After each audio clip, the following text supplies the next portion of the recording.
When you're an innovative business, every blank page is an opportunity. What will you do with it? Will you make something better or create something new? Dell's Technologies Advisors provide you with the tools and expertise to do incredible things because we believe there's an innovator in all of us. To do more with smart tech, find your Dell Technologies Advisor at dell.co.uk/smallbiz. It's the week ending Saturday the 23rd of July, and this is The Week Unwrapped. In the past 7 days, we've seen Sri Lankan MPs electing Prime Minister Ranil Wickremesinghe as the country's new president, Democratic politicians being arrested at an abortion rights protest in Washington, D.C., and the UK reaching a record-breaking temperature of 40.3 degrees Celsius. But we're here to bring you some of the stories that passed under the radar this week. Big news, not making headlines right now, but with repercussions for all our lives. I'm Arion McNicoll. Let's unwrap the week.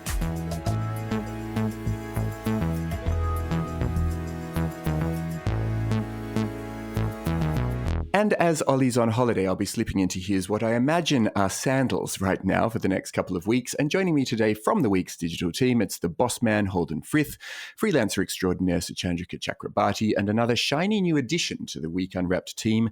It's managing director of Money Week and the Money Edit, Guy Anker. Now, Guy, as is tradition on this show, can you tell us one thing that we wouldn't be able to find out about you if we Googled you? Yeah, so I do some broadcasts, some television and radio every now and then, but my first ever television appearance was actually on Mallet's Mallets in 1987. do you know Mallet's Mallets? Are you old enough to know that? I don't. Well, I'm probably old enough. Probably not British enough to know that. Timmy Mallet had a very, very famous show in the 80s, Whack-A-Day, and one of the games he played with young children was hitting them on the head with a foam mallet. It was a word association game if we got a word wrong. I wrote in, I got chosen. I went. I was so excited. I remember seeing Jimmy Greaves there, the ex-footballer, in the TVAM studio. I thought, oh wow, this is amazing. And I played Mallet's Mallet, and I lost in the first round. But I got to sing "Let It Be" live on national television. Well, of course, we have a fairly similar version of Mallety Mallets, but with actual mallets rather than foam ones. You'll find that out as we go along with this show. But Holden, you're up first this week. What do you think this week should be remembered for? Is football heading in a new direction?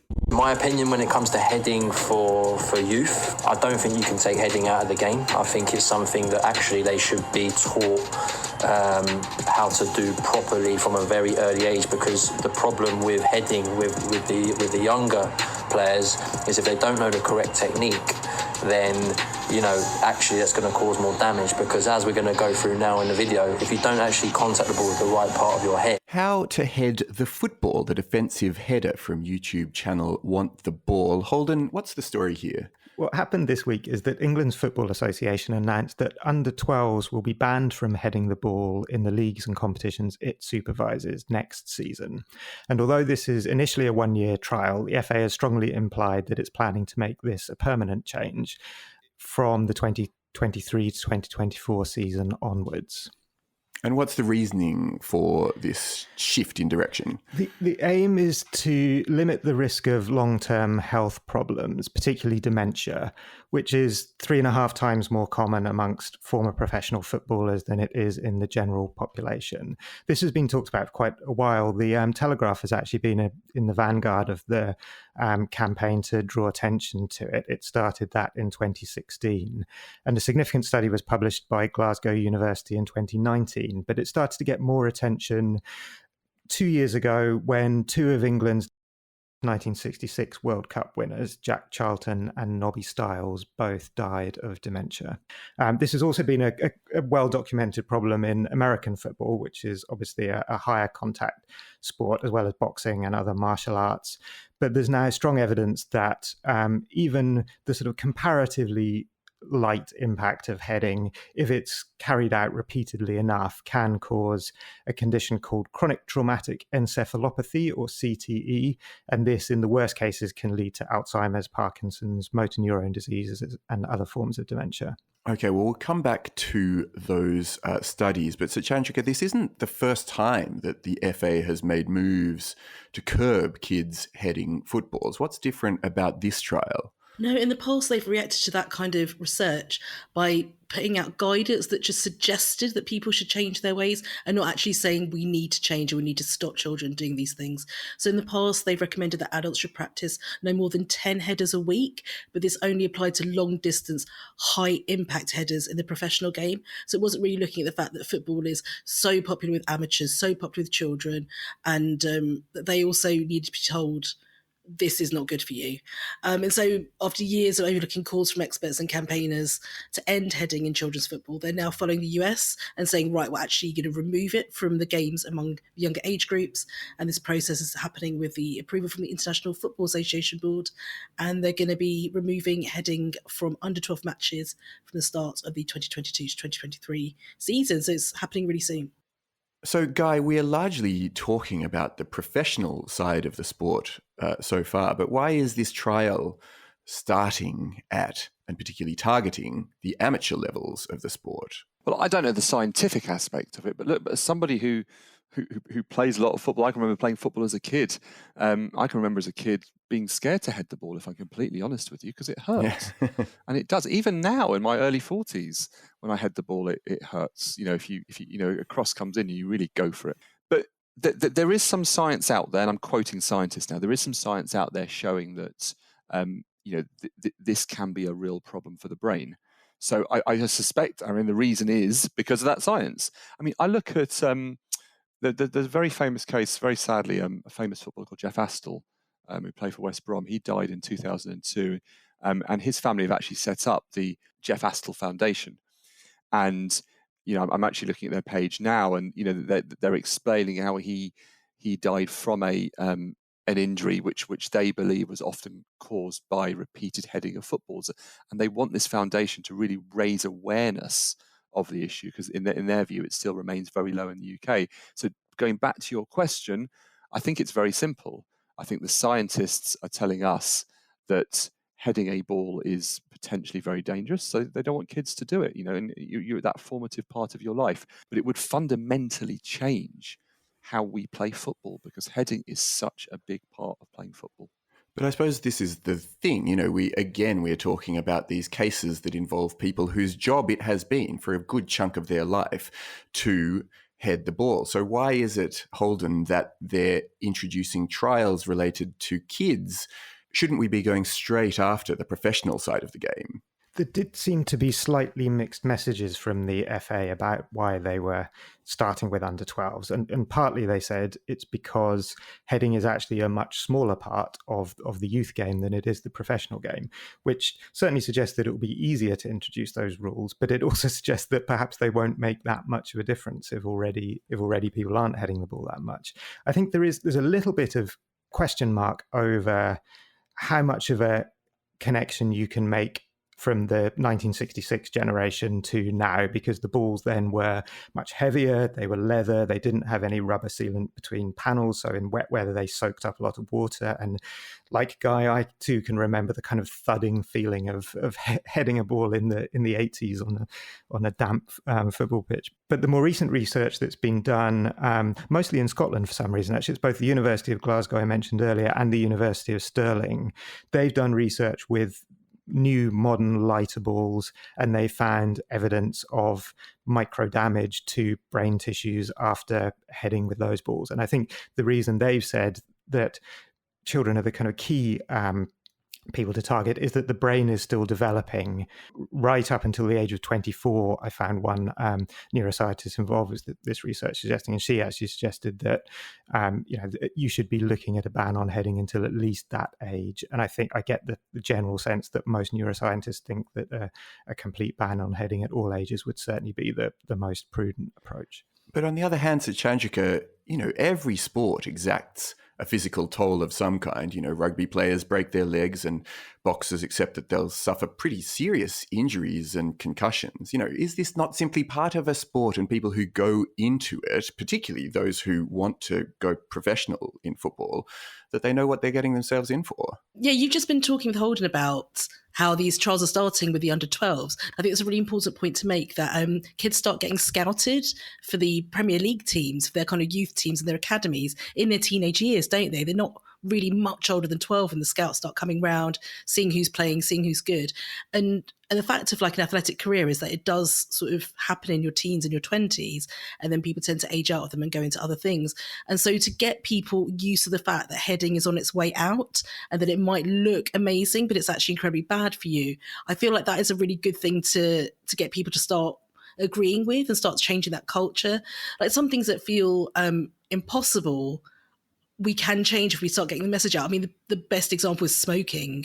If you think it was only 2007 that the ban on indoor smoking came in, but as a culture, we've moved so far on from that. And I very rarely encounter cigarette smoke. And when I do, I'm just like, oh my God, I can't cope. And it seems like a similar thing that we should be trying to get children to understand that even though it looks impressive, and even though this is a competitive sport, that actually it's dangerous and it should be something that belongs to the past. And personally for me, like, I can't say I'm a massive football fan here, but I'm a great fan of healthy brain developments. I would be happy with a total ban on it, to be honest. Well, Guy, I gather you are a bit of a football fan, and I do think that what we're proposing here could potentially change the game. And I wonder how it would change the game. I presume, for example, corners will be a less difficult thing to defend, and crossing the ball from the sideline will be a less dangerous form of attack. If we're looking to recruit from a junior level where heading doesn't exist to a form of the game where heading does exist, then is it even the same game once you take an aspect of the sport out of it? It's a good question. I think one of the reasons they're probably targeting kids is what it might then do is it might change how those 12, 13-year-olds grow up into 17, 18-year-olds into the academies, maybe even in the first team at that stage at professional level, and that there might be less of it. But to be fair, there's already less heading than there was. If you were to, in the last 20 or 30 years, certainly if you look at the Premier League, things are completely different. The Arsene Wenger school of football, the Pep Guardiola school of football is about keeping the ball on the ground. If you watch, I remember seeing a YouTube, or maybe something on Twitter the other day, watching just goalkeepers just punting the ball upfield from the 70s and 80s. That doesn't happen now. They play out from the back on the ground largely.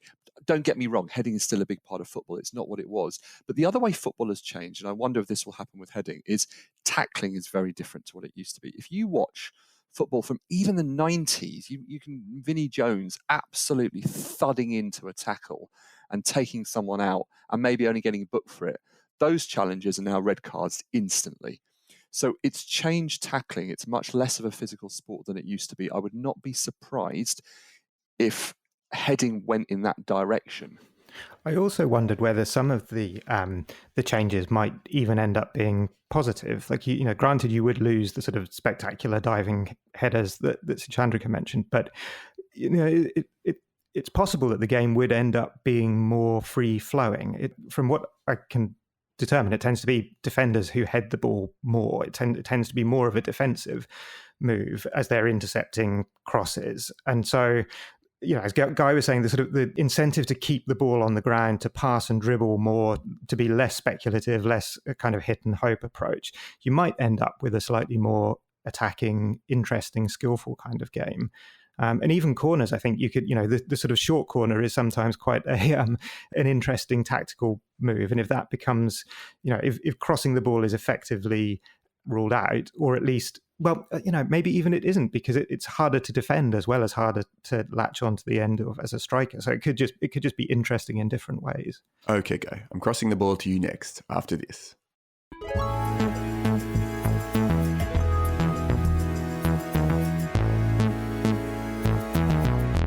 When you're an innovative business, every blank page is an opportunity.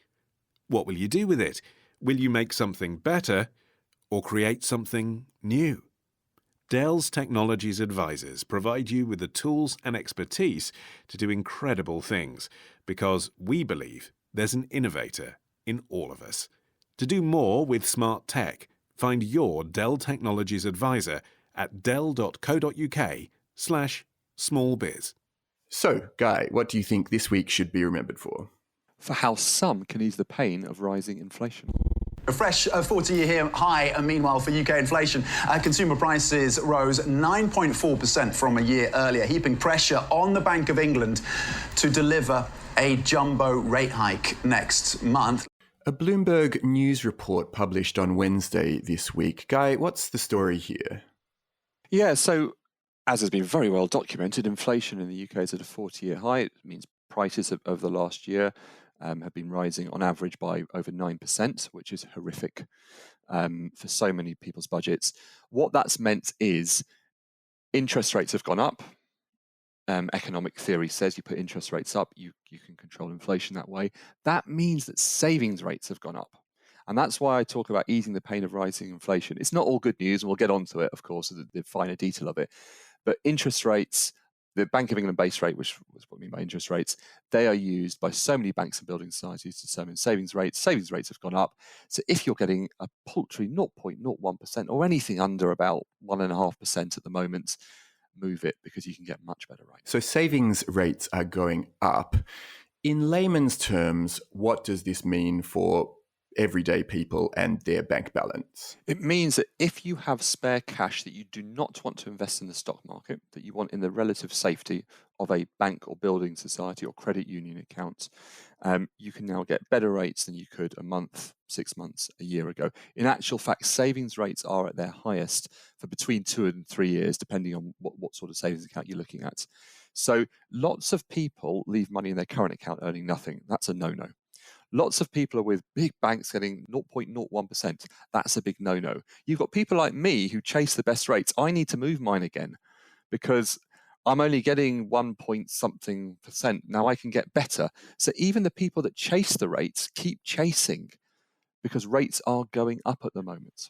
Yes, so Chandrika, I saw a quote from Michelle Stevens from the finance publication Finder, encouraging savers not to leave their money, exactly what Guy is saying, not to leave their money in an easy access account below the bank rate and to switch where possible. Why is that exactly? And also, why do people actually follow this advice, or like me, do most of us just get a bit lazy with our savings and not move it around as we should? I think we do get a bit lazy. Like I'm not great at doing this. I'm still with the bank that my dad opened an account for me at the age of 7. So yeah, no, I'm not the best person for this. But I will say there's been a lot of conversation around this because we're living through quite a financially punishing time on like many different levels. So it turns out that at the moment there are no saving accounts on the market that come close to matching the current 9.1% rate of inflation. And the Bank of England does expect inflation to rise even further, to get up to 11% by the end of this horrifying year. So that does mean that we're going to be losing £789 in real terms as like a standard saver. And that feels like a lot of money when you add it to the fact that wages aren't going up, food is going up, fuel and everything like that. So it does feel like a good moment to maybe think about switching. And this is definitely making me think about maybe I should leave nostalgia behind and move on. But I just had a look at what Martin Lewis, the money saving expert, had to say. And he says one thing about inflation still likely to go up to 11% by the end of the year is that all savings are actually losing money because your money's purchasing power is eroding every time inflation goes up. So it's about really checking that everything about the account works for you. If there's any perks they're giving you, go for those. But you can also lock yourself into a rate that then means that your money isn't working as hard as it could do if you left it for a while and went for an account with a higher rate. So it is about the right moment as well, which is another thing stopping me moving. So Holden, is this increase, although slight, is it really just good news for people who already have money, or are there ways that it can benefit people who haven't got savings to play with?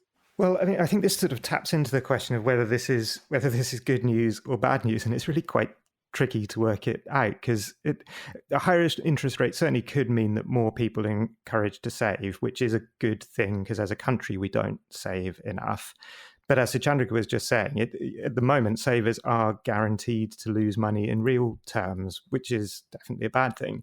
But I think because saving is a habit and inflation will eventually come down, in the longer run, people who gain that habit of saving will almost certainly be better off. And I think at the moment, those rates are still not particularly exciting. And I'm not sure that 1.5% is going to have people kind of flocking to the banks with open arms. But, if they do continue to pick up and you start to get to the point where you would see a meaningful amount of return on money you put away, then I think in the longer run, that can only be a good thing. Yeah, I mean, look, apart from Money Week and the Money Edit, Guy, where can we find good advice about this sort of thing? Because it can feel like a bit of a minefield. It's not easy to determine where to get the best advice on what to do with your savings, often because there's not a simple answer, as Holden was saying, and rates are constantly changing. Yeah. Well, obviously, I'm going to say Money Week and the Money Edit. They're the best places. They're the best places to go. You mentioned Martin Lewis. I did work with him he was my boss for 13 years. So he's not a bad source of info. No, he's very good. Martin's absolutely brilliant. I might answer that question by also speaking to Suchandrika. You mentioned about your quandary with savings, and you made a good point. You talked about getting a fixed rate of return if you put your higher rate of return on a fixed account versus I think you were saying this versus say 1.5% easy access, which is what you can get. It's really important to understand the right type of account for you. So if you need access to your money, you want an easy access account. It does what it says on the tin. It gives you easy access when you want it. Let's say you're looking to buy a home in the next 6 months. Don't put your money in a fixed rate account. A fixed rate account you can fix for 1, 2, 3, or 5 years. The rate is fixed, so you won't benefit if they then go up in the meantime. And they might, the mood music is they'll keep going up. Unless it's within a cash ISA, we're starting getting to the complicated element now. But in most cases, the money is also locked away, so you don't have easy access at all. So that's a really important distinction to make between the types of accounts that are available. And of course, some people might want to invest their money, but we're talking about savings accounts here. Going back to the question of is it good or bad news as well, I think on a macro level, it's bad news. On a micro level, it's good news. What I mean by that is this. Quite rightly, we've all just talked about, in reality, savings accounts, as Martin Lewis says, are losings accounts. Because assuming inflation continues at the same pace, remember inflation is looking back over the last year, but the mood music is it's going to continue to stay very high. So assuming that happens, if you're earning even 3% on a fixed rate savings account, that's nowhere near the 9.4% of inflation we're at the moment, which is likely to go up even further. So let's take an example. Let's say you had £1,000 to buy a television. Now you spent it on a TV, done deal. If you were to wait a year, and let's say all those averages and expectations and current rates maintain themselves, that television would actually cost £1,090, give or take. But even at 3%, your £1,000 only becomes £1,030. So you're 60 quid short. On that fictional example, hopefully it gets the point across of why rising inflation, even when savings rates are going up on a macro level, is bad news. But on a micro level, it's good news because look, we're in the situation we're in. Let's take advantage of it. If you've been with your bank since the age of 7, it might be a good account. I don't know, but it's worth having a look at what else is available. Because I know 1.5% won't get yourself out of bed, but if you start doing the maths, especially if you've got a decent sum of money, it's worth switching. I should also point out there's probably people listening to this and thinking, I don't have any savings. What are they talking about? We're in a crisis moment. We are in a crisis moment, but we're in a society where, unfortunately, there are haves and have-nots. I completely understand people listening to this thinking, this doesn't apply to me. I'm just worried about being able to, feed my kids at the moment because energy prices are so high. That is a sad reality of the world we're in. But for those who do have money, and there's an extra £170 billion worth of savings floating around than there would have been if we didn't have a pandemic because people weren't able to spend for so long. The haves in the society, I do stress, shop around. Don't put up with these paltry rates. Well, another group of people for whom this news will be pretty impactful, Suchandrika, I guess, are people with mortgages. And for people particularly with some types of mortgages, this is going to become quite difficult, right? Yeah, it depends on the kind of mortgage you have. If you have a fixed rate mortgage at the moment and inflation is just going to go up ahead of what you're paying, then you've kind of slightly won in a way. You'll be paying a 9.4% rate of inflation and you won't be paying the 11% we'll get to later in the year. But if you're on a variable rate mortgage, then that's a bit scary. It's not a great time if you're a homeowner who's just bought and is only just able to afford that property. And also if you think about people who are able to save, a lot of them are trying to save for property as well, but it doesn't sound as though the returns they get from their savings accounts will translate to how much house prices are going to change either. So the fact that homeowners are going to be facing rising costs, I mean, house prices have an impact on all of the rest of our economy and on all of us at the end of the day, don't they? Okay, so Suchandrika, you're up next after this.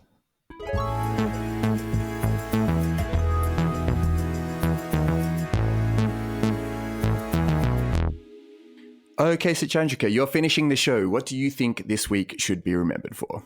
It might feel like the chips are down, but they're actually going up. The crops we have harvested so far have been reasonably good, actually. We're quite happy with those, but the crops that's still in theory growing are burning up and ripening far too early, so they're likely to be much less yield. Farmer Des Allen speaking to ITV News. Suchandrika, what's he talking about? So he was talking about a different kind of crop. He's talking about soybeans, but the actual news is that the heat wave is going to push up the price of potatoes and therefore chips. So basically, the price of chips is set to increase after these record high temperatures. We've all felt them this week. They've ravaged crops, and potato farmers have said there's going to be a real problem coming up ahead. Farmers have said that the heat wave has added to pressures caused by the rising costs linked to the war in Ukraine. And the East Yorkshire-based British Potato Trade Association, the BPTA, said that the heat wave had compromised the yield and quality of potato crops. And I will say that there is a really great quote here, which is something, it's taught me something. North Yorkshire potato grower John Bannister said his crop was down 40%, which is quite scary. And he sort of summed up the situation by saying a potato is over 80% water, so if there's no rain soon, we'll be in a very sorry state. And it makes me worry that like human beings are much more percent water. So what kind of state are we going to be in? But like joking aside, actually like the fish and chip industry is in a lot of trouble. So in recent weeks, we've heard that the price of fish is going up. Andrew Crook of the Leeds-based National Federation of Fish Fryers said that fish and chip shops are shutting across the country at a rate of 20 to 40 a week. Both fish and chips are rising in terms of price. It's a traditionally quite cheap takeaway, as it has a real effect on people with not very much money, people who sort of rely on these kinds of foods to get through the week. And it's just another example of climate change kind of intersecting with our financial issues at the moment, leading to another big problem coming our way. And Holden, it isn't just climate change that's causing the problem of, fish and chip shop closures across the country, is it? It's other tensions. They do seem to be at the intersection of all of the geopolitical problems in the world, in that they and again, this is the things I've learned this week, but the British fish and chip shops have generally got 40% of their cod and haddock from Russian boats.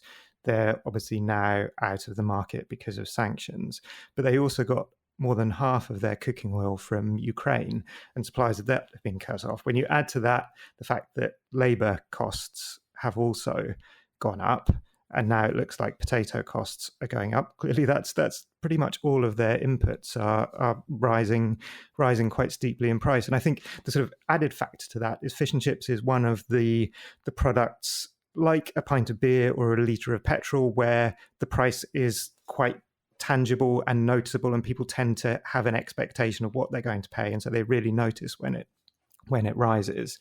And so all of those factors that come together means that they are really struggling. Yeah, so Holden's talking about the personal, but Guy, what are the wider economic impacts of this? If farmers aren't going to be able to grow their crops, how will the rest of the UK be affected here? I'd be honest with you, I don't know the answer to that from a farming scientific perspective. That's not my expertise. But the problem we are having, as has been mentioned, is there are so many issues at play that are leading to the price of food rising. We've talked a lot about energy prices going up, fuel prices going up. When I say we, I mean as a media and as a society. This has such a big impact on food as well, because Tesco has to freeze its shops. It has to pay for fuel to get food from A to B and supplies from A to B. It's a massive driver. This is all a massive driver for the rise in the cost of food. As Holden was saying, the war in Ukraine is having the impact as well. And so many issues are unfortunately, it's this perfect storm.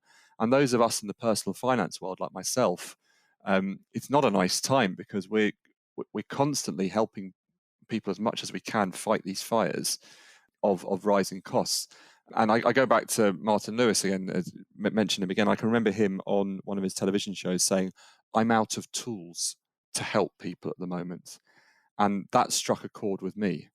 But he's absolutely right. And we are, to some extent, as personal finance journalists, we're there to tell stories, but we're also there to help people and hold their hand through it. And there does actually come a point where there's, what more can you say? You downshift your brand and go from Kellogg's to Sainsbury's own cornflakes, for example. But you're still paying more for Sainsbury's own cornflakes. It's such a big problem at the moment, rising prices. I mean, there are some pros as well as the cons to the extreme weather, though, aren't there? My brother-in-law is actually a farmer, and he said that harvesting has been particularly great this year because, they've been able to get out and do it really efficiently because the temperatures have been warm and so on. But on the other hand, the grass is all dried up, and the cows need to be fed from different stocks. So it's a nuanced story, isn't it, Suchandrika? Yeah, you're completely right. And whereabouts is your brother-in-law based? He's in Sussex. Yeah, I've heard some of these stories going through videos, trying to find a good clip for this podcast. And if you're changing the timetable of how we harvest, every year it shifts a bit. It becomes earlier and earlier is a story that's being told by a lot of these videos. And it sounds like by your brother-in-law as well. Can you guarantee you've got labour on the ground? Can you guarantee you've got the space to keep it? Can you guarantee that you've still got a field that's not dried out for the cows to eat? When the fields do dry out, they're at risk of being set on fire. Like just one spark can set these dry fields on fire. So actually farmers who have not in recent years been paid at a rate they've been happy with, who don't have lots of money swirling around, they now have to completely change their schedule and sort of figure out how climate change is going to affect their business from month to month and year to year. And that isn't how food distribution works. You've got to have a plan in place. So we're asking a lot of farmers to sort of second guess how their business is going to be affected from month to month and year to year. And I think that's quite scary, and that's asking a huge amount. And they actually need a lot more help and support from the government and from people who can kind of try to standardize what's happening with our food distribution. Yeah, Holden, if we don't manage to get global warming to slow down, will farming of certain products simply have to move further north or indeed to other places altogether? I read that Champagne are now making plans to move to the UK, which seems like sort of cause for celebration in itself. But are we talking about seeing farming practices just change entirely? Yeah, I mean, Kent is certainly pushing the story that they are the place to go to produce champagne-like wines, and some of the champagne producers in France have bought up parcels of land there, partly because the geology is very similar. But yeah, there are certainly shifts in patterns, and there will be some big losers. There will be a few winners. Canada and Russia both look set to be able to increase their productive agricultural land, but in much larger areas and in much more heavily populated areas, it's going to become more of a challenge. I think, looking slightly more domestically, Britain has already been in a process of reconsidering what the point of its agricultural land is for, as sort of a part of the post-Brexit reckoning. And the government has spoken quite often and quite ambitiously about what agriculture is for. Should it be about environmental stewardship as well as food production? What sort of standards do we want to have in the produce we're growing? But that talk hasn't yet translated into any actual policies as such. And I think the question of what is grown where and how that is connected to what we want to consume is a reckoning that still has to be had, particularly because we've seen a retreat of globalization. So whereas a few years ago, I think the general thought might have been, well, we can do whatever we want with our land and we can turn it into an environmental and recreational sort of theme park if we want, and then we can just buy cheap grain from Ukraine and from Russia and from Canada if Canada's growing a lot more. But I think the rise in protectionism in the past few years has meant that there's now more of a focus on how you get that balance right between productivity and trying to limit the effects that humans are clearly having on the landscape and the climate. And in our day-to-day lives, I wonder whether we just need to accept that we're not going to be able to eat chips. Is that the sort of near-term story, Suchandrika? It doesn't look like that. I mean, it's hard to say, but the fact that the prices are going to go up, that will affect a lot of people who are already struggling. There are many, many other pressures on our money at the moment, and wages are not going up. So potatoes are usually the basis of a lot of cheap frozen foods that are easy to keep around the house. It does feel like, as Holden mentioned, it's like one of those things like the price of beer, the price of a pint of milk, that just reminds us that there is something happening in our economy at the moment that it feels like a runaway train, and it's very much affecting people who were already living close to that line and already didn't have savings. And it just cries out for, help, essentially, like on many different levels. The situation with the crops needs to be helped. I mean, one thing I didn't mention before, but I think it's important to take into account, is that due to reduced river levels, farmers were banned from removing water to irrigate the land. Now, they're essentially going to have to change how they water crops, which is a gigantic undertaking. It's really concerning. The rivers are reducing in their levels, and also we have more sewage than ever in our waterways at the moment. So it seems, again, like several different problems in one place, and the price of chips is kind of the result of it and will negatively affect a lot of people's lives. Well, I think we've thoroughly ploughed that furrow, so my thanks to Suchandrika, Guy and Holden for their stories. And you can follow this show for free and get every episode as soon as it's released by searching for The Week Unwrapped wherever you get your podcasts and tapping follow. Oh, and remember too to check out our sister show from the week, The Overview. I've been Arion McNicoll. Our music is by Tom Morby, the producer Sophie King at Rethink Audio. And until we meet again to unwrap next week, goodbye.